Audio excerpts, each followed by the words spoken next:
Hi friends, எல்லோரும் எப்படி இருக்கிறீங்க? நல்லா இருக்கிறீங்களா? இன்றைக்கி என்னோடய டெய்லி ரொட்டீன் தான் உங்கள் கூட ஷேர் பண்ண போகிறேன்.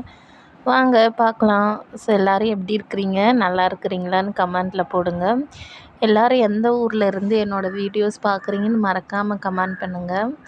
இப்போ காலையில் பார்த்தீங்கன்னா தண்ணி வருது, தண்ணி பிடிச்சிக்கலாங்க. தண்ணி என்னன்னு தெரில, இப்போல்லாம் ரொம்ப ஸ்லோவாக தாங்க வருது. அதனால் தண்ணி பிடிக்கிறதுக்கே கொஞ்சம் லேட்டாகிடுதுங்க. ஸோ எல்லா தவளையும் ஃபஸ்ட்டு கழுவியாச்சு, குடம்லாம் கழுவியாச்சுங்க. இப்போ கொஞ்ச நேரம் தண்ணி பிடிச்சிட்டா எல்லா வேலையும் முடிஞ்ச மாதிரி.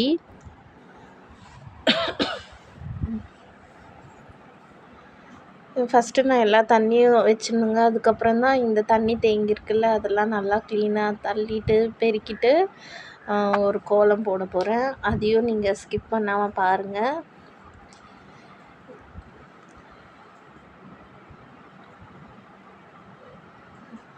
காலையிலே மூஞ்சி உப்பி போய் இருக்கிற மாதிரி இருக்குது காமெடியாக. இதுக்கப்புறம் ஒரு கோலம் போட்டேங்க சின்னதாக, பாருங்க. இந்த கோலம் வந்து எத்தனை புள்ளின்னு உங்களுக்கு டீட்டெயில்ஸ் வேணுன்னா கமெண்டில் போடுங்க, நான் வந்து உங்களுக்கு ஷேர் பண்ணுறேன். இன்றைக்கி ரொம்ப லேட்டானதால் பெருக்கிறதுக்கெலாம் லேட்டாக பெருக்கிக்கலாம், மாட்டுக்கு ஃபஸ்ட்டு தண்ணி வச்சிடலான்னு எல்லாமே ரெடி பண்ணிகிட்டு இருந்தேங்க.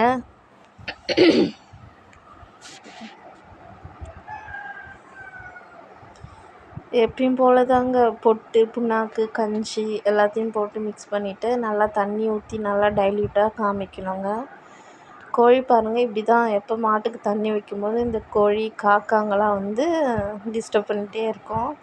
அதுக்கப்புறம் தேவையான அளவுக்கு உப்பு போடணுங்க. உப்பு போட்டால் தான் குடிக்கும், அது இல்லாமல் ஜீரணமாகும். உப்பு போடலைன்னா வந்து சேராது.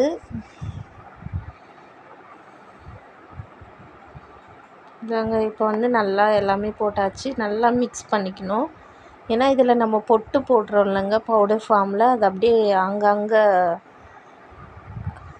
தனித்தனியாகவே இருக்கும். அதனால எல்லாமே மிக்ஸ் ஆகுற மாதிரி நல்லா கை வச்சியோ இல்லை ஒரு கரண்டிலையோ நல்லா கலக்கி விட்டுறணும். இப்போ அதுக்கு தேவையான தண்ணி ஊற்றிட்டேன். அதுக்கு மறுநாள் புண்ணாக்கு ஊற வைக்கிறதுக்கும் நான் முன்னாடி நாளே தண்ணி ஊற்றி புண்ணாக்கு போட்டு வச்சுருவோங்க, நெக்ஸ்ட்டு ஈவினிங் காமிக்கிறதுக்கு.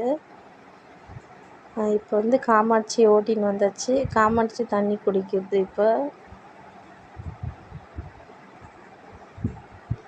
இப்போ மாடு ஏறிக்கு போயிடுச்சுங்க. இன்னும் எங்கள் பெரியப்பா மாடு போகல, இப்போ போவோம். இதுக்கப்புறம் தான் எங்கள் பெரியப்பா வந்து ஓட்டிகிட்டு போவார். அதுக்குள்ளே இப்போ வந்து இதெல்லாம் பெருக்கிடலான்னு பெருக்கிறேங்க.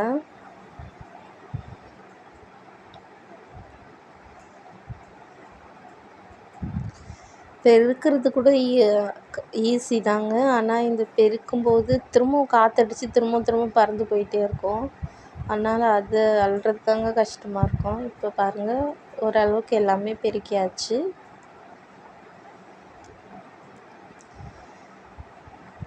இப்போ டயர்டாகிடுச்சுங்க.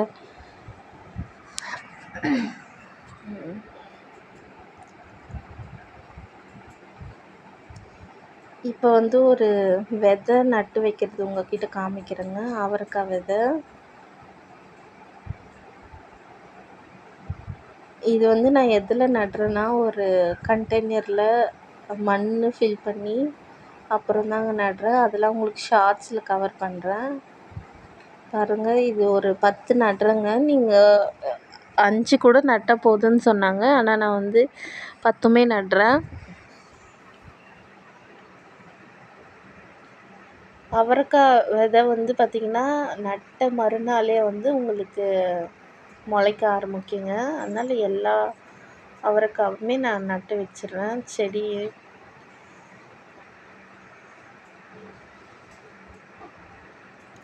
இந்த ஆடி பட்டம் தேடி விதைன்னு சொல்லுவாங்கள்ல, அந்த மாதிரி ஆடி மாதம் ஆடி 5ஆம் தேதியிலேருந்து செடி ஆரம்பிப்பாங்க. செடி கொடி மோஸ்ட்லி இந்த கொடி போகுது இல்லைங்க, அந்த காய் வெரைட்டியெல்லாம் வந்து ஆடி மாதத்துல வைப்பாங்க. ஆடியில் செடி வச்சு கார்த்திகையில் அறுவடை பண்ணுற மாதிரி அது ஒரு சீசன்னு சொல்லுவாங்க. நம்ம வந்து ரொம்ப லேட் ஆகிடுச்சுங்க. நம்ம வந்து ஆடி 16ஆம் தேதி தான் நம்ம வைக்கிறோம். அதனால் கொஞ்சம் லேட்டாக தான் காய் வைக்கும்னு சொல்கிறாங்க. நான் இதோட அப்டேட்ஸுமே நான் உங்களுக்கு காமிக்கிறேன். அதுக்கப்புறம் இன்னும் கொஞ்சம் செடிங்களும் நம்ம நடலான்னு ஒரு பிளான் பண்ணியிருக்கிறோம். அதனால் கொஞ்சம் இடம் இருக்குதுங்க. அது க்ளீன் பண்ணுற வேலை இருக்குது. அதாங்க ரொம்ப கஷ்டம். அது க்ளீன் பண்ணுறதுக்கே ஒரு 1 hour கிட்ட ஆயிடுச்சு. வாங்க அதையும் உங்ககிட்ட காமிக்கிறேன். இங்கே கோழி இருக்கிறதுனால எல்லாமே வந்து களைக்கும். அதனால் சின்ன சின்னதாக குச்சி வச்சு இது பாதுகாத்துக்கலாம்.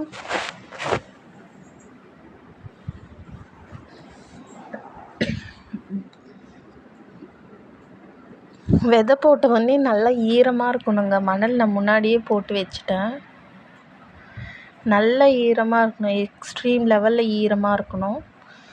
அது நட்டு வச்ச உடனே பசிச்சிச்சுங்க. இன்றைக்கி நம்மளுக்கு வந்து தோசை, ராகி, வீட் ஃப்ளாரை மிக்ஸ் பண்ணனே ஒரு தோசை. ஸோ இது ரொம்பவே சாஃப்டாக இருக்குதுங்க. நீங்கள் வெறும் ராகி போட்டால் மட்டும்தான் ட்ரையாக இருக்கும். அதில் வீட் ஃப்ளார் சேர்த்திங்கன்னா கொஞ்சம் சாஃப்ட்னஸ் வந்து உங்களுக்கு கிடச்சிரும். இதுக்கு சைடிஷ் சாம்பார், கார சட்னி எதுவாக இருந்தாலுமே ரொம்ப சூப்பராக இருக்கும். நான் இன்றைக்கி வந்து தேங்காயும் பொட்டுக்கடலையும் போட்ட ஒரு சட்னி தாங்க சாப்பிட்டேன். அதுவுமே ரொம்ப சூப்பராக இருந்துச்சு.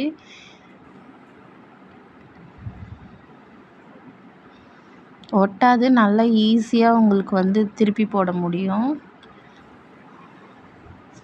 அப்பாவும் அம்மாவும் சாப்பிட்டாச்சு. நான் லாஸ்ட்டாக சாப்பிட்றதுனால எனக்கு மட்டும் மாவு கொஞ்சமாக இருக்குது. கண்டிப்பாக இந்த தோசை ட்ரை பண்ணுங்கள். எல்லாருக்குமே ரொம்ப பிடிக்கும். ஆனால் கிறிஸ்பாக வராது, நல்லா சாஃப்டாக வரும். வாங்க, நான் ப்ரஷ் பண்ணியாச்சு, ஃபேஸ் வாஷ் பண்ணியாச்சு. வாங்க சாப்பிட்றலாம். ரொம்ப டயர்டாக இருக்கிறதுனால சீக்கிரமாகவே இன்றைக்கி சாப்பிட்ற மாதிரி இருக்குது. சாப்பிட்டுட்டு நம்மளுக்கு வந்து வேலை இருக்குதுங்க பயங்கரமாக. அந்த ஒரு பிளேஸ் சொன்னல, அது நம்ம க்ளீன் பண்ணணும். உங்களுக்கு அந்த பிளேஸ் காமிக்கிறேன். அது பிஃபோர் அண்ட் ஆஃப்டர் வீடியோவும் உங்கள்கிட்ட காமிக்கிறேன் பாருங்கள். இந்த பிளேஸ் தாங்க. இது வீட்டுக்கு ஆப்போசிட்லேயே இருக்கிறதுனால எல்லா குப்பையும் இங்கேயே போட்டுருவாங்க. அது பழகிடுச்சு. நாங்களும் க்ளீன் பண்ணுவோம். 3 month ஒன்ஸ் க்ளீன் பண்ணுவோம். திரும்ப அங்கேயே குப்பை போட்டுருவோம். ஸோ அந்த மாதிரி தாங்க. ஒன்றும் இல்லைங்க, இங்கே வேர்க்கடலை போடும்போது அதோட தோல்லாம் இங்கே போட்டு வச்சுருவோம், அடுப்பு பற்ற வைக்க யூஸ் ஆகும்னு. ஆனால் அது பார்த்திங்கன்னா நாங்கள் யூஸ் பண்ணாமல் அப்படியே இருந்து அது வந்து குப்பை மாதிரியே ஆகிட்டு, அதுக்கப்புறம் செங்கல் இருக்கும், நிறைய பிளாஸ்டிக்ஸ், அந்த கழனிக்கு மருந்து போடுறோம்ல, ஸோ அந்த மாதிரியான பிளாஸ்டிக்ஸ் இருக்கும். அதெல்லாமே நம்ம நல்லா க்ளீன் பண்ணிக்கலாம். இன்றைக்கி சண்டேங்கிறதுனால என் தங்கச்சி இருக்கிறாங்க, அவங்களையும் கொஞ்சம் ஹெல்ப்புக்கு கூப்பிட்டாச்சு.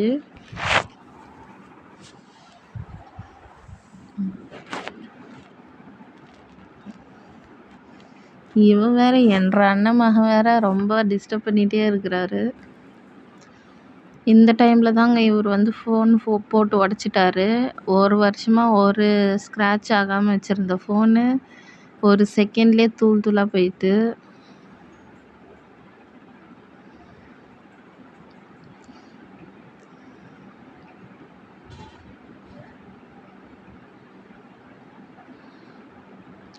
ஹெல்ப் பண்ணுறாரு இவர்.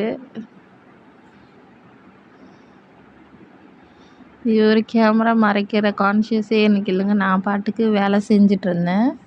இப்போ வீடியோ எடிட் பண்ண பார்க்கும்போது தான் தெரியுது, பாதி கேமராவில் இவர் தான் இருக்காரு.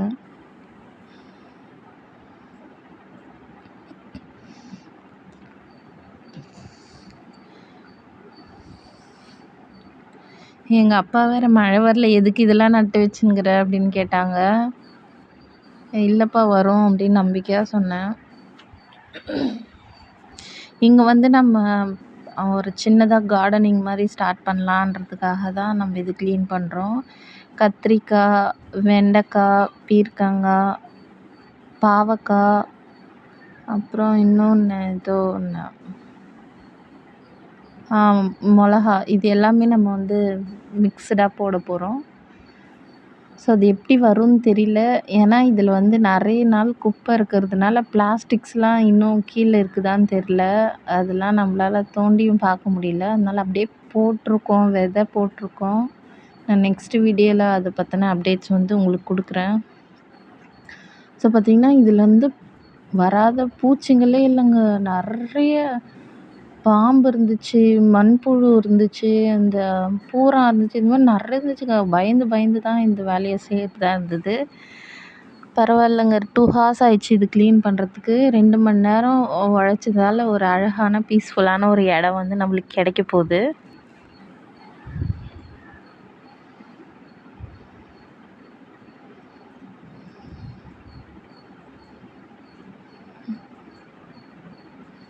எவ்வளோ தடுமாறி கூட இவன் இங்கே தாங்க சுற்றி சுற்றி வந்துட்டுருப்பான். நம்மளுக்கு டஸ்ட் அலர்ஜி இருக்குங்க. சின்னதாக ஒரு டஸ்ட் பட்டாலே தும்புவோம். ஆனால் இவ்வளோ க்ளீன் பண்ணும்போது கூட நம்மளோட உடம்பு ஒத்துழைச்சிச்சு.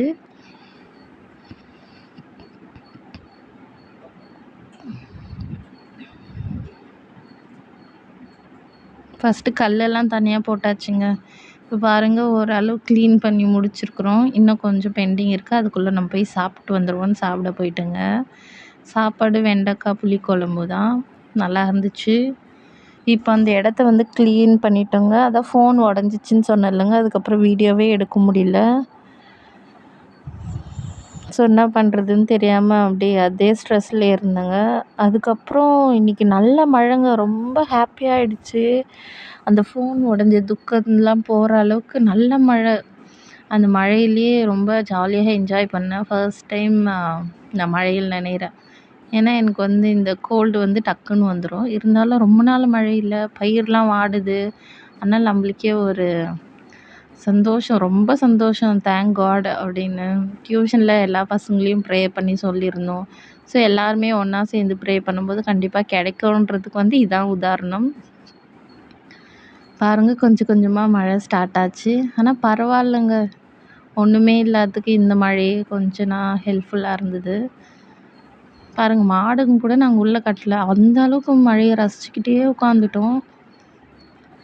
அதுக்கப்புறம் மழை ரொம்ப ஜாஸ்தி ஆயிட்டுங்க. சரி, இது இவ்வளோ நேரம் நம்ம சும்மா இருந்தால் வேலைக்கு ஆகாதுன்னு சொல்லிட்டு மாடு கொட்டாயில் வந்து இடம் இல்லைங்க. மாடுங்க நிறைய ஆயிட்டதுனால அத்தை வீட்டில் மாடு இல்லை, விற்றுட்டாங்க. அதனால் அங்கே போயிட்டு நம்ம கட்டிட்டு வந்துடுவோன்னு போனால், இவரும் பாருங்கள் மழையை பிடிக்கிறேன்னு பிடிச்சிட்டே இருக்கிறாரு. இவர் பிடிச்சி விழுந்தது தான் மிச்சம். ஆனால் ஒரு மழையை கூட இவரால் பிடிக்க முடியவில்லை.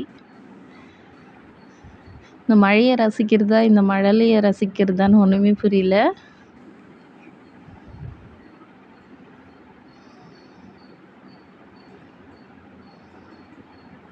சரி வாங்க, நம்ம போய் மாடு ஓட்டிகிட்டு போயிட்டு கட்டிட்டு வரலாம். நல்ல மழைங்க, என்ன பண்ணுறது, மழையிலே போயாச்சு.